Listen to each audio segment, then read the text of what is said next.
Hey there, my name is Kelly Dale and I'm owner of Off the Beaded Path, which is located in Forest City, North Carolina. For today's video, I'm going to show you a pair of earrings. I made these earrings a couple of months ago and I really never meant to do them as a video, but I get so many compliments when I wear these earrings. I thought it would be a great project to show you. And it's quick. It's a pretty quick project to do, so make a good present or gift to give to somebody this holiday season. Basically what you'll need for the project is 2 colors of a size 11 seed bead, as well as 48 3mm bicones, some ear hooks, and 2 jump rings. I'll also be using a size 12 or 10 beading needle, whichever one you want, with some 6-pound fire line. Also, I want to just tell you happy Thanksgiving.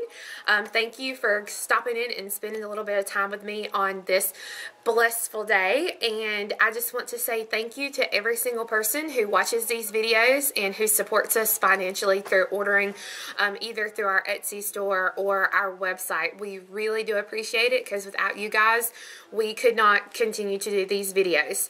So go ahead and get your stuff together and then we'll get started. These are the earrings that I want to show you how to make today. Basically, you see my 2 colors. On this one, I've used a metallic purple and a metallic orange. And then I have used Sun 3mm Swarovski bicones to just kind of pinch that together. I've used some spiral earring hooks here so that you can actually change these. You can take these off and put these on a different pair of earrings. But I think I'm going to show you how to make your own custom set of earrings for these today too. In the video today, I'm going to show you how to make this red and green pair for Christmas, and then hopefully I'll be able to show you another sample of a silver and black by the time that we finish with the video. But I'm going to be using the red and green 11s, and then these are white opal AB thunder polished 3mm bicones. So to start out, I have my needle threaded with about 1.5 yards of 6-pound smoked fire line. And you'll just want to pour you out a good bit of seed beads, and it doesn't matter which color you start out with. I'm going to start out with red, and you have to make a ladder stitch first. So I pick up 2 of my red. I'm going to leave myself just a little bit of a tail. And I'm going to come back up through the first red that I threaded on. Just that very first one. And when you pull, your second seed bead should sit right next to your first seed bead. I'm going to take the needle and come right down through the second seed bead. And as you see, I'm holding the bead so that it'll keep it nice and tight as I work. If you pull these apart, it's going to pull your beads apart. So remember to always pull the way that the threads are coming out of the beads. I'm going to pick up 1 red. I want to make a circle, so I'm going to come right back down through this same bead that I'm coming out of, so it'll make the circle. So now I have 3 beads side by side. I'm going to come up through the 3rd bead that I added so that I can get into position to add my next bead.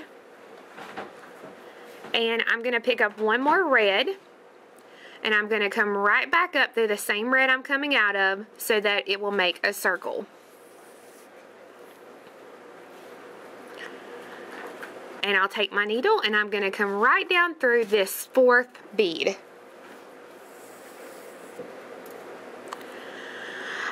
I want to connect the first and the last bead together. So to do this, I'm folding the piece. This is my last bead right here, and this is my very first bead. I'm going to take my needle and I'm going to come up through the very first bead of my ladder, so that when you pull the thread, your needle or your working thread and your tail will be coming out of the same bead. I'm going to take my needle and I'm going to come right back down through the last bead that I added. So that connects the going up through the first bead connected at the bottom. So now as we go down through the last bead, that will connect the 2 tops together. So then one more time to get into position, I'm going to come right up through the first bead that I added. And this just will get me right back to where I have a thread coming out of the top and the bottom of the very first bead I started with. So you should have 4 beads in a little cube-like shape. We're going to be doing a herringbone stitch at this point. So I'm going to turn it just like this so that you can kind of see what I'm doing. But I'm going to pick up my second color, which is my green. I'm going to take my needle, I'm coming out of bead number 1, and I'm going to come right down through the bead right next to it. Now, it doesn't matter if I go in this direction or this direction, but whichever direction you start, you have to continue in that direction. So I'm going to go down through the red, and I'm going to hold my beads here. And when you pull, you want the green to lay on top of the red, just like this. I'm going to come up through the next bead in the ladder. So this will be bead 3.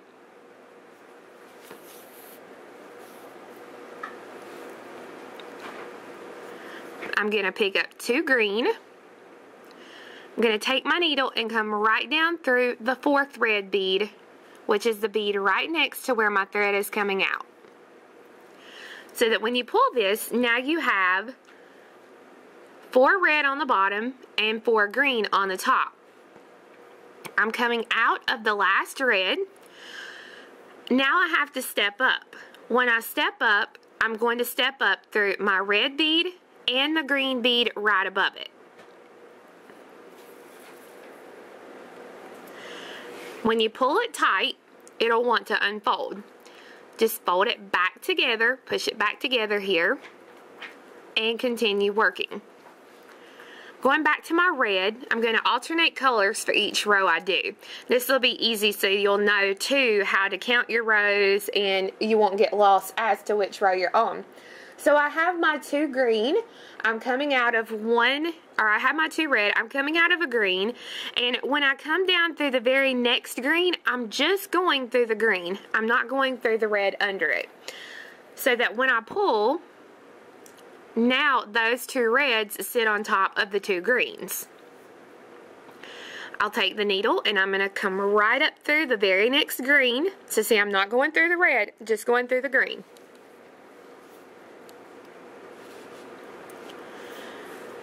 I'm going to pick up 2 red, and I'm going to come right through the very next green.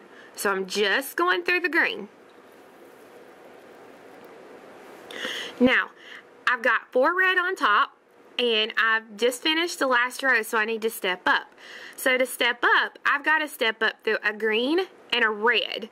So I'm going through the first bead on my row of green and the first bead of my row of red. So every time that I'm adding beads, I'm just going down through 1 bead. Every time I step up, I'm stepping up through 2 beads. So I've finished my row of red, now I'm on a row of green. So I'm going to pick up 2 green and go right down through the very next red, just the red. I'm going to come up through the next red, pick up 2 green, and I'm going to go down just through the red. And I'm turning it so that you can see what I'm doing and where I'm going. Now I'm going to take my needle. I'm ready to step up, so I've got to step up through the red and the green.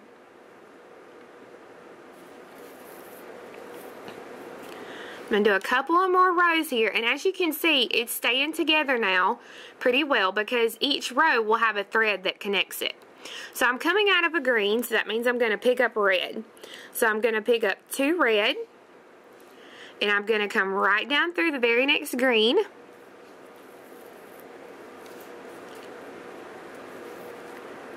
Go up through the green. Pick up 2 red, and I'm going to go down through the next green.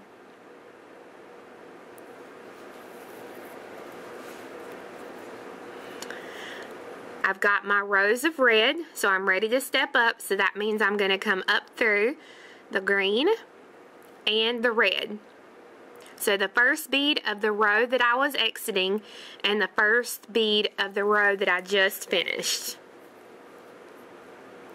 So far I have 1, 2, 3, 4, 5 rows.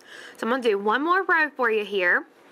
Coming out of red, so I'm going to pick up 2 green and go down through the red, right next to where my thread's coming out.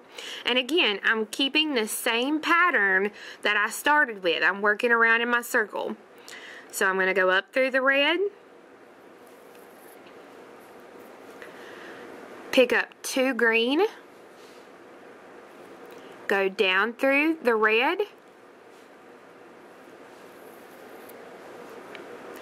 and I'm ready to step up. So I'm going to go up through the red and the green. So I have 1, 2, 3, 4, 5, 6, and I want to continue in my red and green pattern just like I've been doing until I have 55 total rows. So again, you want 55 rows. Okay, so sorry, 56 rows is what you need. With 56 rows, you have a red on the beginning and a green on the end. So whatever color you're using, you'll have one color on each end. It'll be a different color. So once you've got your 56 rows, you then want to take it and make sure that it's completely even as far as the way it's laid out. You don't want it to be twisted or anything like that. You want it to be completely one way. I can't think of a better way to say that. So you just don't want it to get twisted whatsoever when you go to actually connect the piece. So I'm going to take the beginning and the end, and I'm going to fold them together, making sure that I don't get my piece twisted or anything like that. I want everything to be nice and stable here. And I'm going to take, fold it together. So my thread right now, the way I've got it folded, my thread is coming out of my green, just like this. So I'm going to try to fold it so that my green is coming out at the bottom. I'm just going to take it and make sure I'm straight here, and I'm going to hold it together just like this. I'm going to take the needle, and I'm coming out of the green here to the bottom, and if I hold it this way, it's my bottom left. I'm going to take and go through the bottom left red, so it's going to be the one right opposite from where my thread's coming out. So I'm just going to go through the red,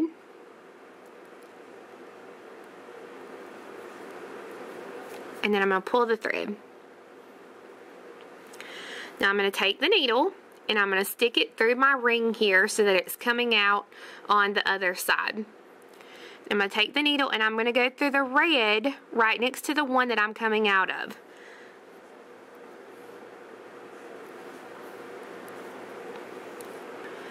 Okay, so it's connected here at the bottom with the red and the green. Now I'm going to take my needle and I'm going to go through the green on the end here, so that when I pull it, now that brings the inside of my circle together. I'm going to take the needle and come right up through the green, and I'm going to go right through the red directly across from where my thread's coming out.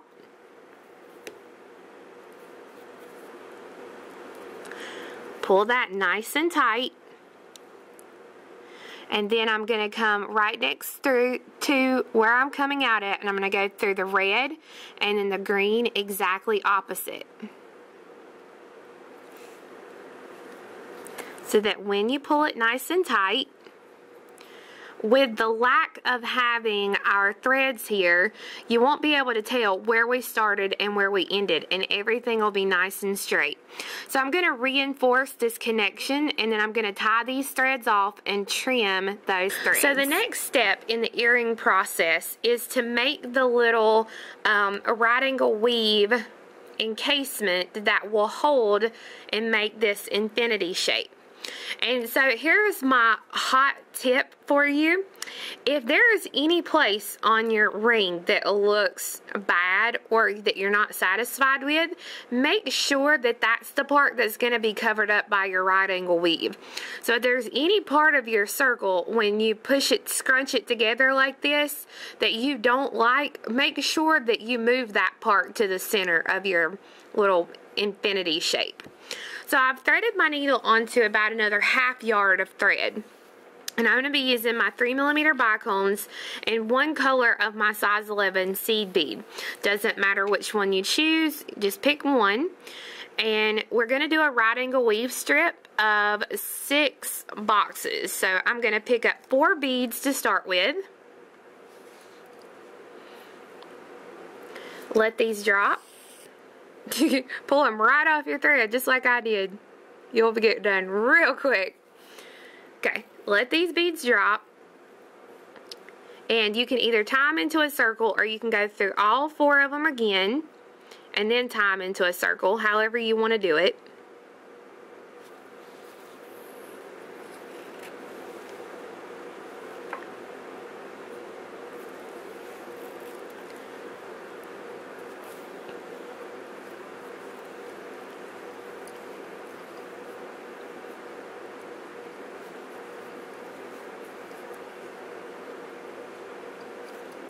And I'm going to go through 2 beads next to my knot.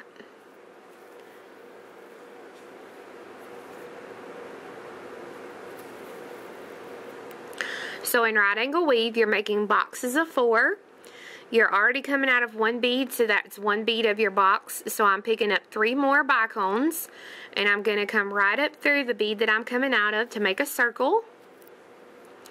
And then I'm going to go through 2 beads of the new box. So I'm going through this bead and this bead to get into position.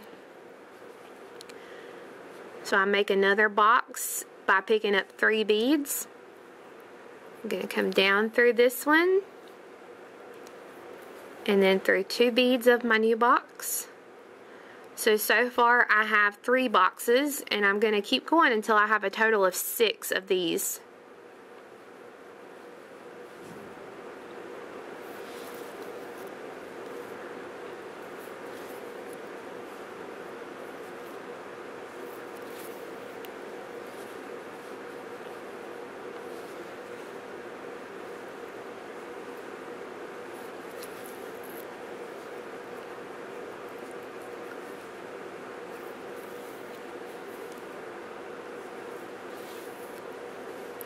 Okay, so I've got 1, 2, 3, 4, 5, so 1 more box.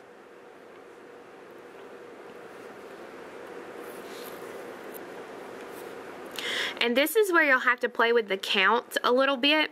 The original pair of earrings that I made, I used Swarovski Bicones, and I ended up actually doing 8 boxes on that one. But these are thunder polished. They seem to be just a tad bit bigger, so I only have to do 7 on this one. So I've got my 6 boxes, and I'm going to take and pinch the center of my circle, and then I'm going to fold my piece together so that I can see the sides here. I'm going to pick up 1 crystal, and I'm coming out to the right of this top crystal. So I'm going to pick up 1 crystal and go through the 3mm opposite. Be careful not to get it caught on your work as you do this.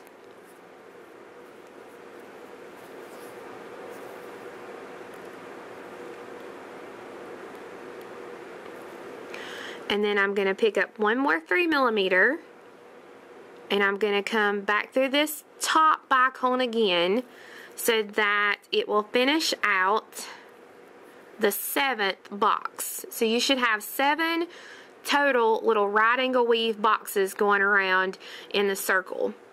Now I'll go ahead and I'm going to reinforce these beads again. If you have enough thread, you can definitely go through and reinforce the whole thing, but there's not a need to. The only place I would go and reinforce is if you have a spot kind of like this one right here, to where I see I got that box a little loose, so I can just go through and reinforce that.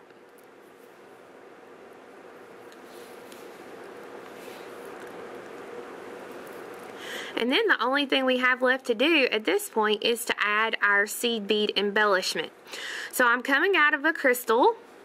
I'm going to pick up a 11, and I'm going to go straight through the next crystal. And I'm going to do this all the way around on each side of the piece. So pick up an 11, go through a bicone. And this just gives it a little bit of texture.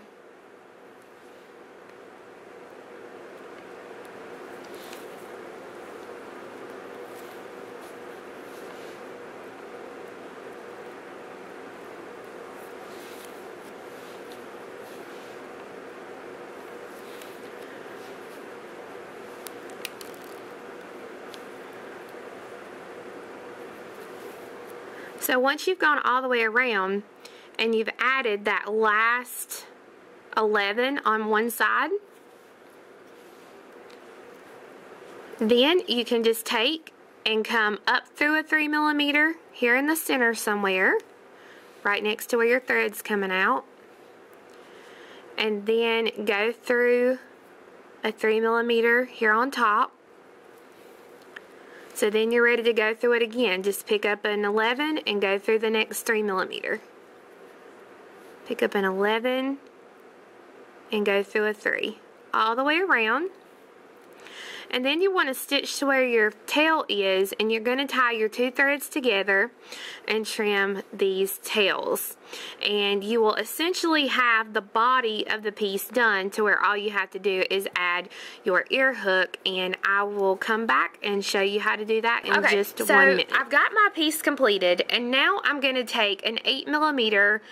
You can use a jump ring. I'm using a twisted jump ring just to give it some a really nice decorative look. And you want to take it and open it up big enough so that you can get it around your loop that you've made, your thing of seeds here, and then close it. Make sure you get it nice and closed. And now you can attach your ear hook to the top loop. But I don't like just a plain earring, so I'm going to be using some 20 gauge wire, and I'm going to do two pieces that I'm going to cut. Okay, start over, Kelly. I'm going to cut two pieces that are the same length.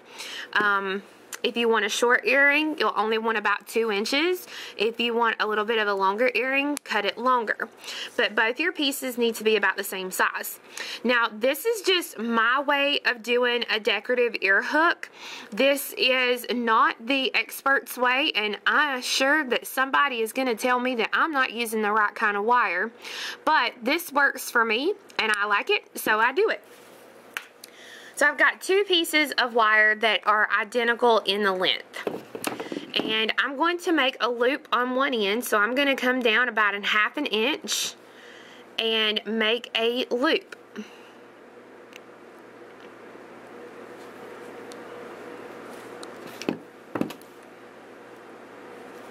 And I'm going to put on a bead. Since I'm making these to go with my red and green, I'm going to use a little red Bicones crystal.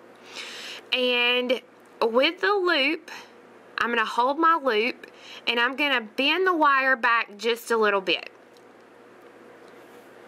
And I'm going to use a real technical piece of equipment here. I'm going to use a regular old Sharpie permanent marker.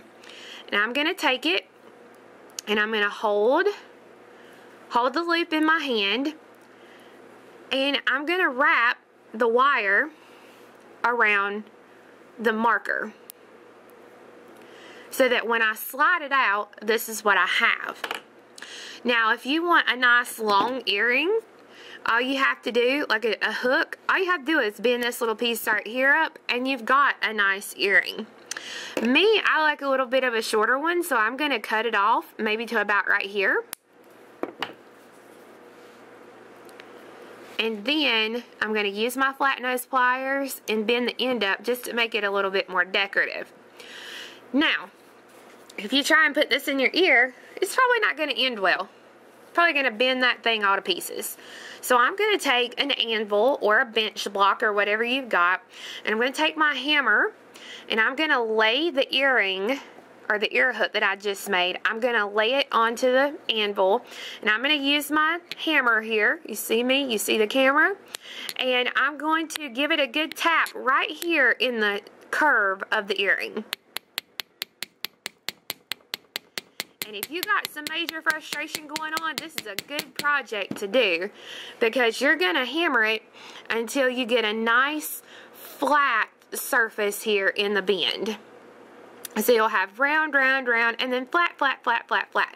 Now this helps it to be more stable, so that when you put it in your ear or whatever else you do, it will give you a nice, stable ear hook to put in your ear. Now I used a 20 gauge non-tarnished silver wire, so the wire's not going to turn, and I don't have to worry about it turning somebody else's ear, like actually when they wear the earring. So that's the good thing. Now, you've got two options. You can either turn your hook on your earring, or you can use another small jump ring here to actually attach it, so that it would look like this. So if we had this little jump ring here, this is what it'll look like.